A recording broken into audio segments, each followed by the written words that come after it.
చరిత్రలో ఎప్పుడో రాజులు ఎన్నో ఏండ్లు కష్టపడి కట్టిన కట్టడాలను చరిత్రలో ఎప్పుడో రాజులు ఎన్నో ఏండ్లు కష్టపడి కట్టిన కట్టడాలను ఆ తరం కాదు ఈ తరం కాదు అన్నీ కాకుండా అందరూ ఆశ్చర్యపోయే విధంగా ఆ తరం కాదు ఈ తరం కాదు అన్నీ కాకుండా అందరూ ఆశ్చర్యపోయే విధంగా గత 9 సంవత్సరాల లోపట్నే మన రామచంద్రుడు అధ్యక్ష మన రామ మన చంద్రుడు చల్లని పాలనలో ఎన్నో వండర్స్ చేసిరు అధ్యక్ష. నేను 93లో యూరోప్ అయిన అధ్యక్ష. అక్కడ 7 వండర్స్ అని ఉండే, ఈఫిల్ టవర్ అని, లండన్ బ్రిడ్జ్ అని, అట్లా 7 వండర్స్, ప్రపంచంలోనే గొప్ప వండర్స్ ఉండే. అసుంటి మన తెలంగాణలో చేసింది అధ్యక్ష 9 సంవత్సరాలలో.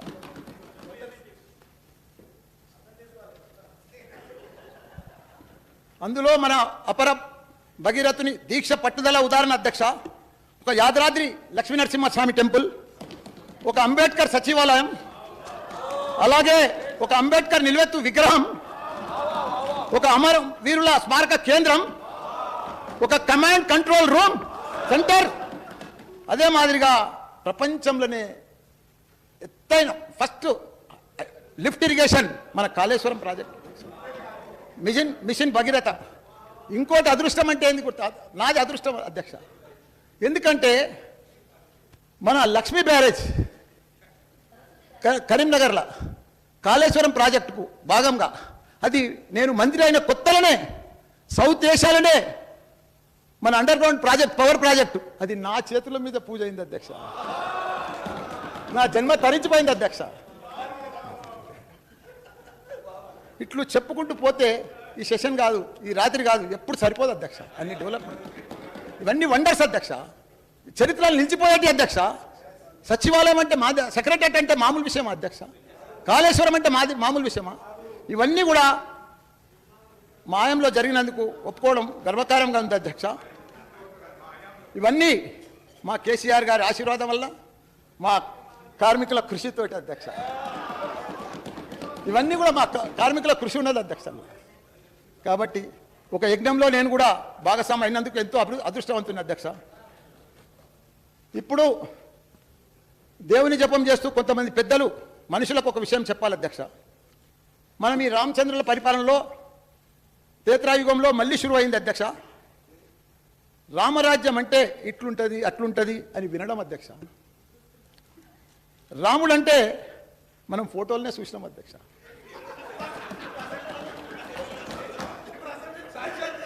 సాక్షాత్తు రామరాజ్యం అంటే అప్పుడు రాముడు వెళ్ళిన రాజ్యం అని మనం విన్నాం అధ్యక్ష.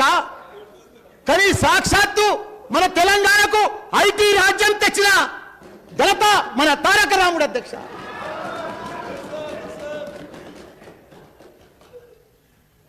ఒకప్పుడు ఐటీ అంటే చాలా మట్టుకు మా సార్ అన్నీ నాకు కంప్లీట్ చేసేసాడు. నేను అన్నీ చేసుకొచ్చినాయి సగం పడం మా సారే చెప్పేసాడు. సరే ఆయనది నాది కంబైండ్ కాబట్టి, ఆయనది ఇండస్ట్రీ నాది ప్రాక్టీస్ కాబట్టి, దగ్గర రిలేటెడ్ కాబట్టి చెప్పేసాడు. దానికి కూడా ధన్యవాదాలు. ఒకప్పుడు ఐటీ అంటే బెంగళూరు అధ్యక్ష, ఇప్పుడు తెలంగాణ నంబర్ 1 అధ్యక్ష. ఇప్పుడే మా బట్టన్న మా దావుస్ పోయి ఏం తెచ్చిండు అంటే ఇవన్నీ కూడా మేమే తెచ్చినాము, మేమే చేసినాము, ఫౌండేషన్ అంతా మేమే చేసినాము, అప్పుడు మేమే ఇది చేసినామని చెప్తా ఉన్నారు పెద్ద ఎత్తున. ఈ రకంగా మీరు చేయలేదన్నా. మీ టైంలో అన్నీ స్కామ్లే అన్నా, మా టైంలో అన్ని స్కీమ్లు అన్నా.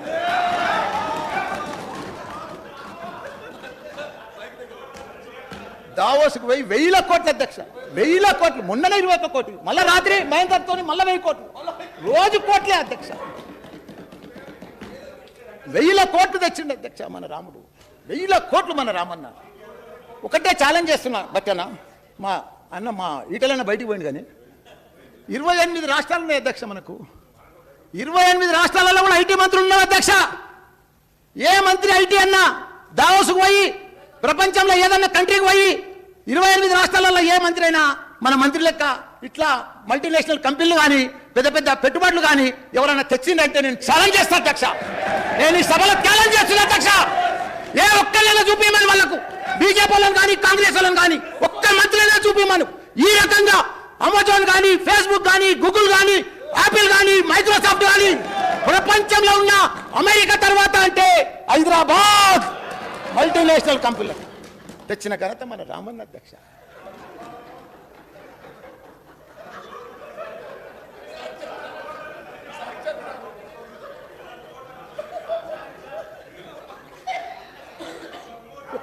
ఈ ఐటీ కంపెనీలతోటి కొన్ని లక్షల మందికి యువతకు ఉద్యోగాలు వచ్చినాయి అధ్యక్ష.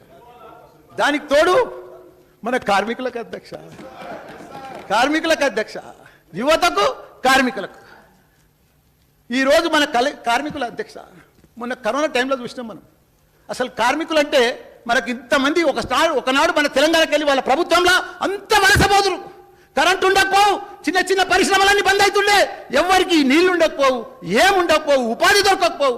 అంతా పక్క రాష్ట్రాలకు పోయి ఉపాధికి పోదురు, వలసపోదురు అధ్యక్ష. మహబూబ్నగర్కి వెళ్ళి, బాంబేకి వెళ్ళి, ఇప్పుడు సూరత్కి వెళ్ళి. వీళ్ళు పెద్ద గొప్పగా మాది చెప్పింది ఇప్పుడు స్టార్ట్అప్ ఆటోమోడ్. ఇంతమంది కూడా కరోనా టైంలో మాకు కూడా తెలిసింది అధ్యక్ష, ఒక 30 లక్షల మంది కార్మికులు 14-15 రాష్ట్రాలకు వెళ్ళి మన తెలంగాణలో ఉపాధి కోసం వచ్చింది అధ్యక్ష. ఇలా వరి కోయాలన్నా బెంగాల్కి వెళ్ళి వస్తారు అధ్యక్ష. ఎందుకంటే లక్షల ఎకరాల, కోట్ల ఎకరాల పంట పడుతుంది. దేశంలోనే దేశానికి అన్నం పెట్టేది 3 లక్షల మెట్రిక్ టన్నుల మనకు పంట పండింది కాబట్టి అది ఎంత కొయ్యాలంటే బెంగాల్కి వెళ్ళి వచ్చారు. ఇలా పశువులకు పాలు విండాలంటే బీహార్కి వెళ్ళి వస్తున్నారు. ఇట్లా హైటెక్ సిటీలో బిల్డింగ్లు కట్టాలంటే పెద్ద పెద్ద ఎత్తున 15-16 రాష్ట్రాలకు వెళ్ళి 30 లక్షల మంది కార్మికులు వచ్చారు. వాళ్ళందరికీ కూడా కరోనా టైంలో ఇబ్బంది పడితే మన సీఎం కేసీఆర్ గారు దేశంలో ఉన్న బిడ్డలంతా, మన తెలంగాణ ఉన్న బిడ్డలంతా కూడా మన బిడ్డలు మనం కడుపులో పెట్టుకొని కాపాడాలి అని వాళ్ళందరికీ కూడా ఇళ్లలో సిఎస్ కాడికి వెళ్ళి, ఎమ్మెల్యేల కాడికి వెళ్ళి, అధికారులంతా కూడా, రెవెన్యూ అధికారులంతా కూడా రైల్వే స్టేషన్లలో రాత్రింబగలు ఉండి వాళ్ళకి ట్రైన్లు ఎక్కించి, వాళ్ళ టికెట్లు పెట్టి, వాళ్ళకి రిటర్న్ టికెట్లు ఇచ్చి, భోజనాలు పెట్టి పంపించిన ఘనత మన సీఎం కేసీఆర్ గారు. ఎట్లయితే పోయిందో అదే లెక్క మాకు తెలంగాణనే, మాకు సీఎం కేసీఆరే. మాకు తెలంగాణ అంటే బాగా వచ్చింది, మంచిగా మాకు అన్ని కూడా ఉపాధి దొరుకుతుంది, మాకు మంచిగా ధైర్యంగా ఉంటాం, మాకు ఏదైనా వచ్చినా వాళ్ళు కాపాడుకుంటారు అనేది మా కేటీఆర్ సార్ కూడా వాళ్ళ పెద్ద పెద్ద బిడ్డల వాళ్ళ ఆఫీసులకు పోయి, వాళ్ళ క్యాంపస్లకు పోయి, వాళ్ళకి మందులు ఇప్పించి, డబ్బులు ఇప్పించి అన్ని చేసిన ఘనత కూడా మన రామన్న అధ్యక్ష. మన భవన కార్మికులు లక్షల రూపాయలు సంపాదిస్తున్నారు అధ్యక్ష. ఎందుకంటే మన హైదరాబాద్ మామూలుగా డెవలప్ అయితలేదు. మొత్తం హెడ్ క్వార్టర్స్ ఆఫీసులు కూడా ప్రపంచంలో ఉన్నాయన్నీ కూడా మన హైదరాబాద్కే వస్తున్నాయి. మంచి కమాండ్ కంట్రోల్ ఆఫీస్ ఉన్నది, పోలీసు వ్యవస్థ పటిష్టంగా ఉంది, ప్రశాంతంగా వాళ్ళకి మంచిగా ల్యాండ్ బ్యాంక్ కూడా పర్ఫెక్ట్ దొరుకుతుంది, అన్ని పర్మిషన్లు కూడా ఈజీగా దొరుకుతున్నాయి. కాబట్టి దాంతో మా జవహర్ నగర్లో ఒక అయ్యప్ప అని ఉంటాడు అధ్యక్ష. ఆయన ఇన్కమ్ ఎంత గుర్తా, రోజు 1,00,000 రూపాయలు. మళ్ళీ సెంట్రింగ్ మేస్త్రి. ఎట్లా సంపాదిస్తుండంటే ఆయన దగ్గర 3,500 మంది సెంట్రింగ్ పనులు చేస్తున్నారు, కార్మికులే. అంతమందికి ఉపాధి ఇస్తుంది, అంతమందికి కార్మికులకు ఉపాధి దొరుకుతుంది. లక్షలు మంచిగా కష్టపడ్డలకు మన తెలంగాణలో మంచి అభివృద్ధి చెందుతున్నారు, గొప్ప గొప్పలు అవుతున్నారు అధ్యక్ష.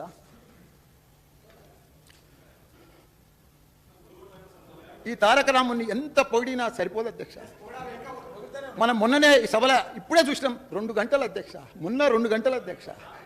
అది ఏం మాట్లాడతాం అధ్యక్ష. అసలు నా జీవితంలో నేను ఈ 75 ఏళ్ళు స్వతంత్రం వచ్చింది, నువ్వు ఎప్పుడన్నా చూసినావు బట్టన్నా? నిజంగా చెప్పన్నా, నీ గుండె మీద చేసుకొని చెప్పన్నా, ఇట్లా సుట్టి మంత్రిని ఇట్లా మాట్లాడే రామన్న చూసినావా? నువ్వు చూడలేదన్నా, చూడలేవు కూడా నువ్వు.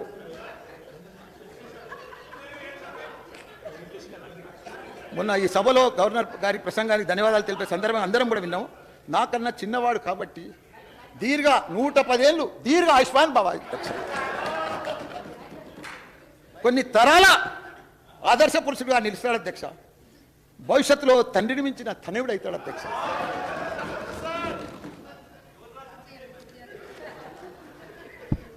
మేము మంచి హృదయంతో కేంద్రానికి సలహాలు, సూచనలు ఇచ్చినాం అధ్యక్ష. కానీ ఇంత కక్ష కడతారని కూడా ఊహించలేదు అధ్యక్ష. మేము మన చిన్నప్పుడు చదివిన ఒక సామెత చెప్తా అధ్యక్ష. ఎడారిలో నీరు తాగొచ్చు, ఎడారిలో నీరు తాగొచ్చు, ఇసుక నుంచి చమరు తీయొచ్చు, కుందేటి కొమ్మునైనా సాధించవచ్చు. కానీ ఈ కేంద్ర విధానాలు మాత్రం సమాధాన పరిస్థితులు ఏం సాధ్యమవుతుంది. వాళ్లకు తగిన బుద్ధి చెప్పవలసిందే అధ్యక్ష. మనమేమో విదేశీ మరియు స్వదేశీ పెట్టుబడులను ఆకర్షిస్తుంటే కేంద్ర పెద్దలేమో సొమ్మొక్కడిది సోకొకటిది అని ఎంజాయ్ చేస్తున్నారు అధ్యక్ష. ఉన్న సంపదలను వాళ్ళ దోస్తులకు మంచిగా దోచిపెడుతున్నారు అధ్యక్ష. అసలు దొంగలను వదిలిపెట్టి అభివృద్ధి లక్ష్యంగా పనిచేస్తున్నా మా మీద దాడులు అధ్యక్ష, ఇన్కమ్ ట్యాక్స్ దాడులు, ఐడి దాడులు, సిబిఐ దాడులు. మొన్ననే నువ్వు చూసినావు కదా దాడు. ఒక పేద విద్యార్థులకు విద్యానంద దానం చేస్తుంటే నా మీద ఇన్కమ్ ట్యాక్స్ దాడులు అధ్యక్ష. ఇంత ఘోరం ఇన్కమ్ ట్యాక్స్ దాడులు చేయాలంటే ఈటెల రాజేందర్ మీద చేయి. 5 ఎకరాల్లో ఆయన రాజభవన్ కట్టుకున్నాడు. ఒక వివేక్ మీద చేయి, వెంకటస్వామి వివేక్ మీద చేయి, వాళ్ళ మీద చెయ్యరు అధ్యక్ష. మాసుంటి బోలా బాల మనుషుల మీద చేస్తారు అధ్యక్ష. साहब जी, बेचना अपना रिवाज है, बचाना हमारा काम है, धर्म को भी निभाना हमारा काम है. కొండంతో ఎలుకను పట్టినట్టుగా కేంద్ర పెద్దలు చెప్పేటి ఒకటి చేసి ఒకటి అధ్యక్ష. అభివృద్ధి అంటే అన్ని అమ్మేయడమేనా, మీ దోస్తులకు కట్టబెట్టడమేనా, నా కార్మికుల రుసురు పోసుకోవడమేనా, ఇంకా మీ దహం తీరనట్లేనా? మీరు 9 సంవత్సరాలు అయింది, 19 లక్షల కోట్లు ఎగగొట్టి మంచిగా ఒక నీరజ్ మోడీ, ఓ విజయ్ మాల్యా, రకరకాల మనుషులు మంచిగా విదేశాలలో బాగా ఎంజాయ్ చేస్తున్నారు. మీ అండదండలతో మంచిగా ఎంజాయ్ చేస్తున్నారు. భూతాలను కూడా వదలదు రక్షక వీళ్ళు. మీ దోస్త్ అదానికి రైల్వేలు, పోర్ట్లు, ఎయిర్పోర్ట్లు, ఫ్యాక్టరీలు, ఇన్సూరెన్సులు, బ్యాంక్ సెక్టార్లు అన్నీ అప్పచెప్తే వాడు 10 దినాలల్లో 10 లక్షల కోట్లు ఆవిరైపోయింది అధ్యక్ష. దేవుడు ఉన్నాడు అధ్యక్ష. ఒకనాడు ప్రపంచంలో నంబర్ 2 ప్లేస్కి పోయాడు. మొన్న ఏమైంది? 10 లక్షల కోట్లు 10 రోజులలో ఆవిరైపోయింది అధ్యక్ష.